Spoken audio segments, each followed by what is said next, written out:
మరి ఇక్కడ షాప్స్ విషయానికి వస్తే నార్మల్ షాప్స్ అన్ని ఈ విధంగానే ఉంటాయండి. ప్రతి కూరగాయల మార్కెట్, చెర్రీస్, అరటి పండ్లు, బుట్టలు, ఇవన్నీ వీళ్ళు బుట్టలు వాడడమే ఎక్కువ. మ్యాంగోస్ మీరు ఈ పాటికి అక్కడ తింటూ ఉంటారేమో. ఇవి డ్రాగన్ ఫ్రూట్స్ మనం అక్కడ కనిపిస్తాయి కదా, మన ఊర్లలో బండ్ల పైన అమ్ముతూ ఉంటారు. అవి ఎవరో వచ్చి ఉంటారండి ఇక్కడ. మరి వాళ్ళు ఎవరో కనుక్కుందామా, చూద్దామా, లేకంటే వాళ్ళు ఎక్కడ ఉంటారు. లోకల్ వాళ్ళే అయి ఉండొచ్చు అనుకుంటూ ఉన్నాను నేను. వాళ్ళు ఎక్కడన్నా కనిపిస్తే కలిసి రాళ్ళు, చిరుధాన్యాలు, పొడులు. పెద్దారెడ్డి గారు చూడండి ఎట్లుండారు. మరి ఈయన గారి వైఫ్ అంటారా, అదిగో ఆ విధంగా ఉంది. నెల్లూరు పెద్దారెడ్డి ఎలా ఉన్నావు? బాగున్నానంటావా? కుంఫు కరాటీ అనుకుంటా అండి, మనకు తెలియదు. అక్కడ పక్కన గైడ్ చెప్తూ ఉన్నారు, వినండి.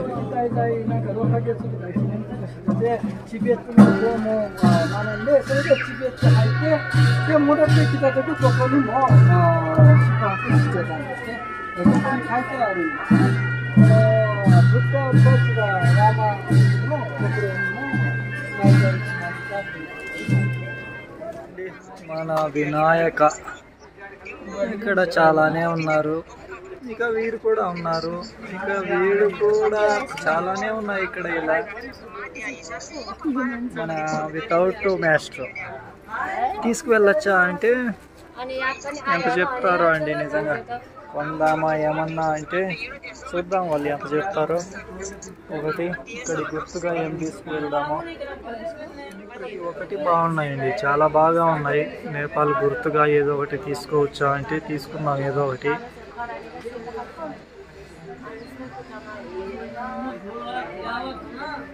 బుద్ధ ఐస్ అన్ని చాలా బాగా ఉన్నాయండి. ఎవరెస్ట్ చూద్దాం ఏది బాగుందో. నిజంగా వాటి తీసుకువెళ్దాం. నేపాల్ మనం ఇక్కడి నుంచి ఎంటర్ అయ్యాం. ఇప్పుడైతే ఇక్కడ ఉన్నాం సెంటర్లో. ఇంకా ఇటు వెళ్ళాలా ఎటు వెళ్ళాలో తెలియదు. మనం ఎంటర్ అయిన ప్లేస్ అయితే ఇది.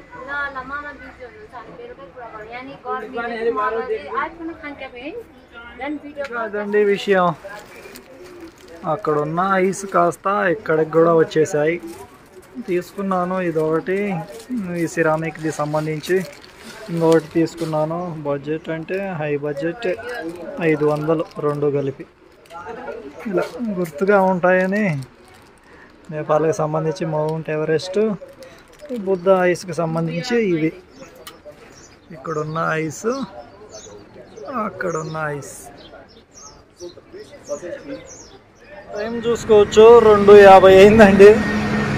ఈ టైంలో ఎక్కడికా అంటారా, పోతూ ఉన్నాను. ఎక్కడికా అంటే లంచ్ చేసేందుకు పోతున్నానండి. మధ్యాహ్నం పొద్దున్న బ్రేక్ఫాస్ట్ కూడా ఏం చేయలేదు. ఇంకా లోపల అవన్నీ జ్యూసెస్ అవన్నీ తాగితే అక్కడ సరిపోయింది. మరి ఈ టైంలోనా అంటే ఏమో ఎక్కడన్నా స్పైసీగా దొరికితే తిందామా అని వెళ్తూ ఉన్నాను. చూద్దాం ఎక్కడ వెళ్తానో. ఇక్కడెక్కడ దగ్గరలో లేవు, ఇంచుమించు వచ్చేసాను. ఒక 500 మీటర్లు అయితే వచ్చేసాను. ఎక్కడ హోటల్స్ కనిపించలేదు. ఫాస్ట్ ఫుడ్ కనిపిస్తూ ఉన్నాయి, హోటల్స్ అయితే కనిపించలేదు. చూద్దాం ఎక్కడ. బర్గర్ చికెన్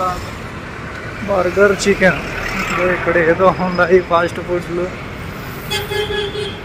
అక్కడికి వెళ్దామా అంటే చూద్దామండి అక్కడ ఏముంటాయో. వచ్చానండి ఇక్కడికి. ఇక్కడైతే ఉంది మొత్తం. ఈ సెటప్లోకి వచ్చాను, హోటల్లోకి లంచ్ చేద్దామని.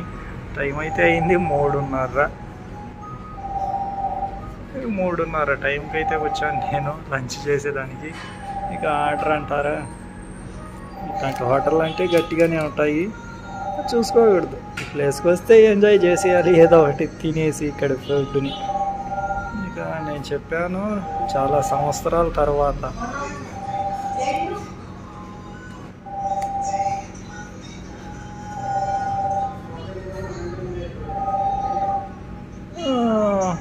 వీటిల్లోనే చెప్పానండి. ఇక ప్లెయిన్ లస్సీ అయితే చెప్పాను. మనకు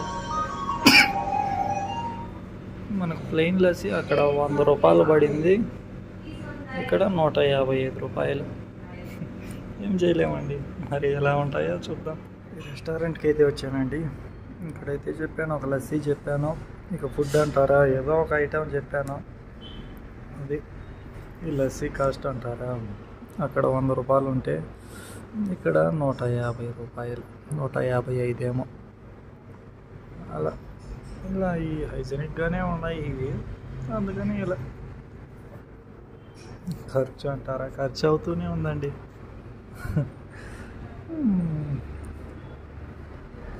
మన ఇండియాలో బడ్జెట్ కంటే నేపాల్లో ఉన్న 5-6 రోజుల బడ్జెటే చాలా ఎక్కువ అయిపోతుంది. అది ఇక్కడ ఈ లస్సీతో అండి. మనం ఆర్డర్ ఇచ్చింది ఈ లస్సీ తాగే లోపు వచ్చేసింది, చూసుకోవచ్చు. ఇదేంటంటే ఎందో దాంట్లోని పేరు చెప్పినాను, గుర్తులేదు అది. ఇదండి అది ఒక ఎగ్గు ముక్క, కొన్ని అటుకులు, ఇవన్నీ వేసి రేట్ అంటారా ఎంతో 400-300 ఉంది. ఇది మేము చూద్దాం బిల్ ఎంత. ఇప్పుడు వచ్చాను తినేసి. ట్రాఫిక్ అయితే జామ్ అయిపోయింది ఇక్కడ. ఇక రూమ్కి వెళ్తూ ఉన్నాను. మరి బిల్ అంటారా 515. ఆ ప్లేట్లో అది వచ్చేసి 515 అయింది. 515 అండి ఒక లస్సీ. అయ్యే కొన్ని ఏంటి అయ్యేనండి, కొన్ని అటుకులు, కొన్ని పప్పులు, బొరుగులు అన్నీ వేసి 515 బిల్లు వేసినారు. ఒక కోడిగుడ్డు, అంతేనండి. ఇంకా తినాలనిపించింది, తినేసాను. డబ్బులు అంటారా జై శ్రీరామే. ఇంకా వెళ్ళిపోదాం రూమ్కి. వెళ్ళిపోయి కాసేపు రిలాక్స్ అయ్యి మళ్ళీ నైట్ ఒక బ్యూటిఫుల్ ప్లేస్కి వెళ్దాం. చూద్దాం అక్కడ ఏముందండి. వచ్చే దారిలో ఇవి 4 రకాల స్వీట్ తీసుకున్నాను, 160 రూపాయలు. 2 జిలేబీ టైపు, 2 ఈ టైపు, 160 రూపాయలు తీసుకున్నారు వాళ్ళు. ఏంటండి స్వామి, మరీ ఇంత దారుణంగా ఉంది. కనీసం ఇప్పుడు జస్ట్ ఆ తిండికాడ 515, ఇది 160 రూపాయలు. ఇక్కడ రేట్లతో నిజంగా చాలా కష్టం అండి. వీలైతే ఎంత త్వరగా అయితే అంత త్వరగా బయటపడి అయిపోలేదా నిన్న టాంచి అనుకుంటున్నారా. వచ్చానండి ఇప్పుడు నైట్ వ్యూ, నైట్ టైం అయినా కానీ జనాలు తిరుగుతూనే ఉంటారు ఈ కలర్ఫుల్ లైట్ల మధ్యన. నిజంగా చాలా బ్యూటిఫుల్గా ఉంది. ఇంకా ఇక్కడ చూసుకుంటే ఈ దీపారాధన ఇలా జరుగుతూ ఉంది. అంటే కాస్త డబ్బులు ఇచ్చి దీపాలు వెలిగియచ్చు మొత్తం అన్నీ. చిన్నపిల్ల చూడండి, ఇక్కడ ఆచారపరంగా కొన్ని ఆచారాలు పాటిస్తూ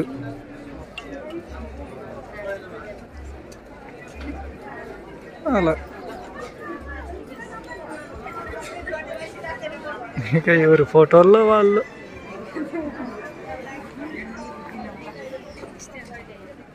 ప్లేస్లో అయితే కనీసం 2 రోజులుగా ఉన్నాను ఈ కాఠ్మాండూలోనే. ఈ ప్లేస్లోనే ఎక్కువసేపు అయితే ఉన్నాను. నిన్న మధ్యాహ్నం నుంచి ఈరోజు నైట్ వరకు చాలా హ్యాపీగా ఉందండి.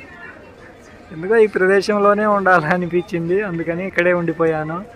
చాలా హ్యాపీ. ఇక ఈ నేపాల్ని ఈ కాఠ్మాండూని వీడే సమయం అయితే ఈ రోజుతో అయిపోయింది. ఇంకా రేపు పొద్దున్నే రైడ్ స్టార్ట్ చేయాలండి. మరి ఎక్కడికా అంటే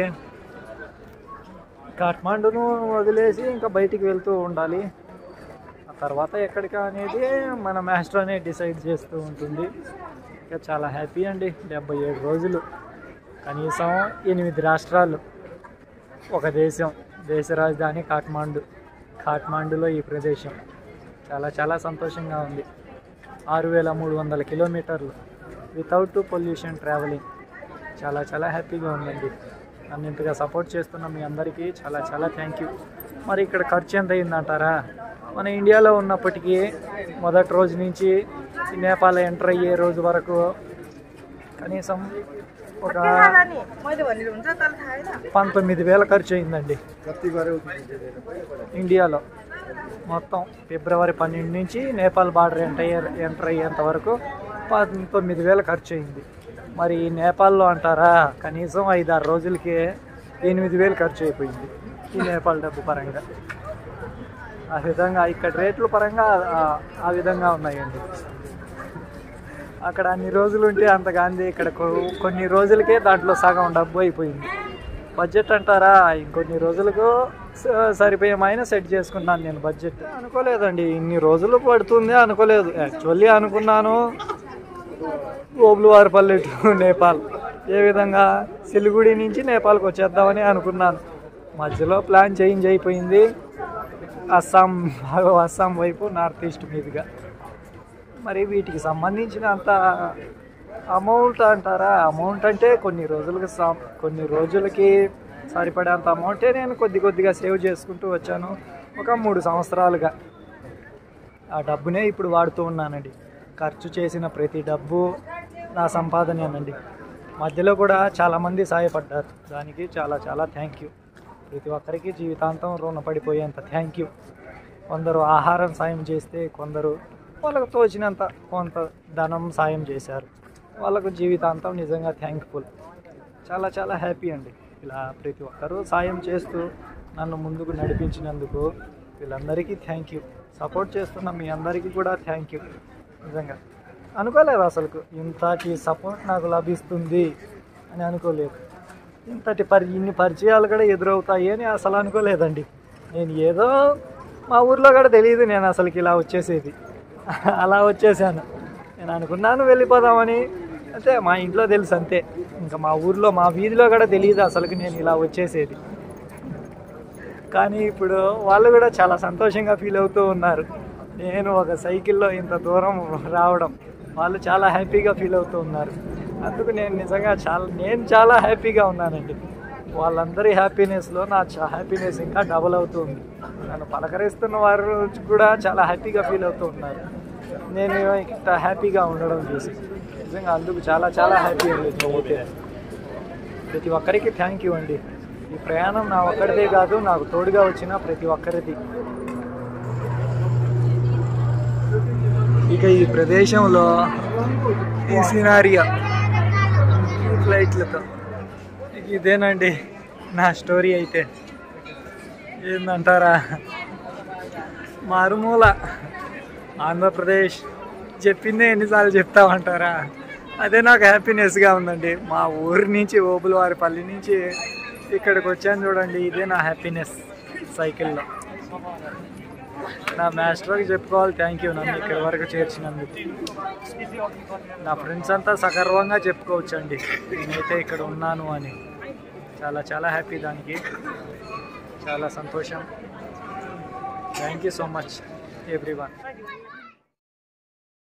without pollution, Obulavaripalli to Nepal. చాలా ఈ హ్యాపీనెస్ నా మాస్టర్తో నేను ఇంత దూరం వచ్చానని చెప్పుకోవడానికి. Thank you so much.